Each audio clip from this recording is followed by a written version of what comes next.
Hi, I'm Chris from Stockspot, and as part of our 10-year anniversary, which we recently celebrated here, we went out and asked clients what tips they'd share with their 10-year-old selves about money.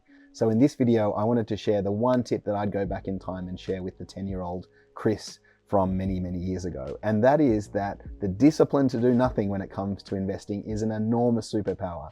And there's a few ways you can exercise and grow that superpower over time. So first of all, avoiding the hype to chase the latest and greatest hot sector of the market.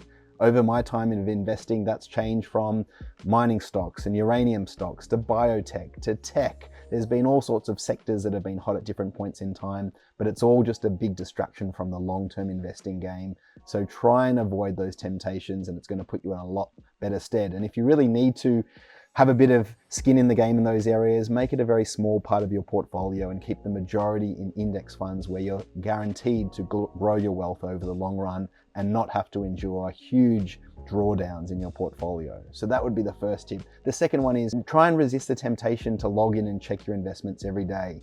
I think a lot of people make this mistake of going in and checking their portfolio often, and I used to do it myself, and you start to see patterns that don't exist, and you start to buy and sell and be tempted into trading when you really shouldn't. And this is something I think I would have learned a lot from in my early years had I just had the patience to set and forget and not log in and check my portfolio all the time.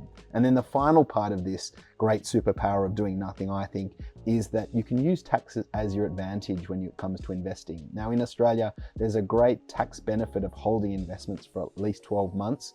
Use that psychologically to your advantage and allow yourself to put something in the bottom drawer and not look at it and not touch it for at least 12 months. Then you know, one, the investment's had time to grow, but two, you're going to get a great tax benefit when you sell it because you're going to pay tax only on a smaller amount of that capital gain. And so that's the tip I'd go back and tell myself. And I think if I had learned those tips earlier on in my career, I would have been able to compound my savings in the investing markets over many years at a much better rate.